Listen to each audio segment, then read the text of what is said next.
मैं शुक्रगुज़ारी करता हूँ हमारे खुदावंद खुदा की कि उसने मुझे मौका दिया एक बार अपनी गवाही को बताने का और बताने का कि यीशु ही खुदा है।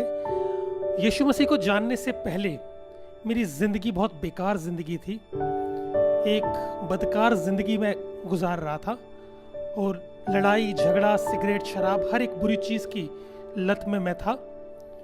और एक दिन ऐसा हुआ कि मुझे अपनी ज़रूरतों के लिए पैसे की ज़रूरत थी, लेकिन मेरे पास पैसे नहीं थे। मेरे पास एक गिटार था और मैंने सोचा कि मैं अपने गिटार को बेच दूंगा और उसके बाद जो भी पैसा आएगा अपने गिटार को बेचने के बाद अपनी सारी ज़रूरतों को मैं पूरा करूंगा।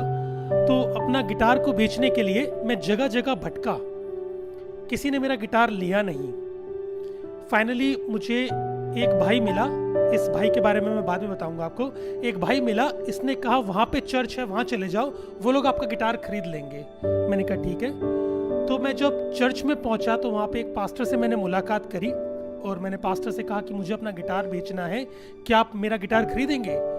तो पास्टर ने कहा ठीक है राहुल, हम आपका गिटार खरीद लेंगे, लेकिन मेरे पास अभी पैसे नहीं हैं।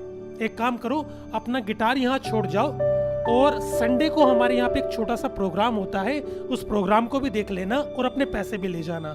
तो मैं संडे को चर्च के गया अपने गिटार के पैसे लेने के लिए।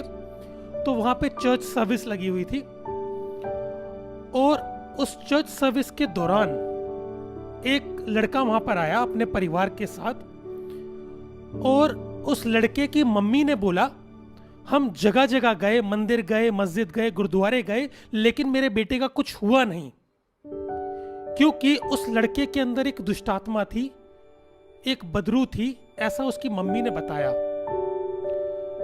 तो जो पास्टर थे उन्होंने कहा आपका बेटा बिल्कुल ठीक हो जाएगा, लेकिन शर्त यह है आपको प्रभु यीशु मसीह को धन्यवाद कहना पड़ेगा आपके बेटे के ठीक हो जाने के बाद।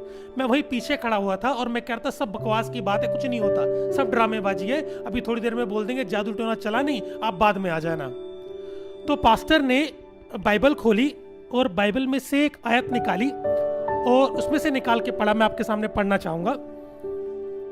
उसमें कुछ इस तरह से लिखा है, पहला कुरिन्थियों 3:16 में, क्या तुम नहीं जानते कि तुम खुदा का मकदस हो और खुदा का पाक रूह तुम में बसता है, और जो कोई खुदा के मकदस को तबाह करेगा खुदा का पाक रूह उसे तबाह करेगा, क्योंकि खुदा का मकदस पाक है और वह तुम हो।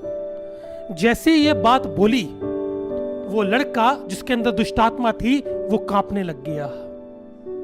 उसके ऊपर हाथ रखा, प्रार्थना करी, वो लड़का मेरी आंखों के सामने ठीक हो गया।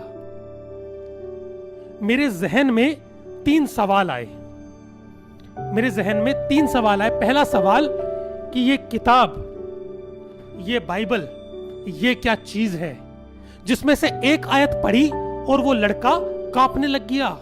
दूसरा मेरे जहन में सवाल आया कि ये यीशु कौन है? ये यीशु कौन है जिसके नाम से प्रार्थना करी और वो लड़का मेरी आंखों के सामने ठीक हो गया? ये यीशु कौन है?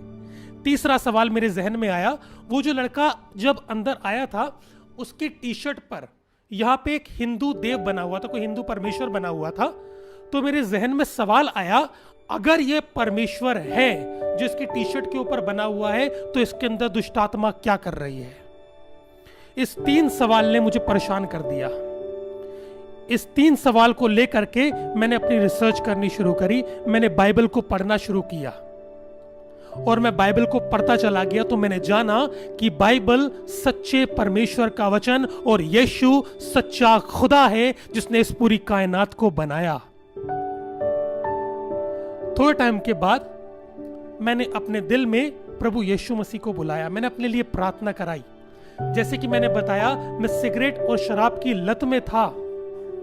जिस दिन मैंने अपने दिल में यीशु मसीह को बुलाया, जिस दिन मैंने अपने लिए प्रार्थना कराई, उस रात मैंने दोबारा से शराब का गिलास उठाया पीने के लिए, लेकिन मैं शराब पी नहीं पाया, मुझे वहीं पर उल्टी हो गई। उसी रात से मेरी सिगरेट और शराब दोनों छूट गई। आज इस बात को 10 साल से ऊपर हो गया है, मैंने सिगरेट और शराब को दोबारा हाथ नहीं लगाया।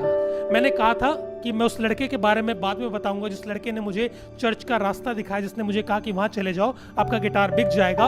वो लड़का एक मुसलमान था। जिस लड़के ने मुझे चर्च का रास्ता दिखाया वो लड़का एक मुसलमान था, और उसके बाद परमेश्वर ने मुझसे बातचीत करी सपने के जरिए और बहुत से अलग अलग चिन्हों के जरिए कि मैंने तुझे कौम के लिए चुना है कि तू जा करके उनको सुसमाचार सुनाए, उनको बशारत इंजील करे।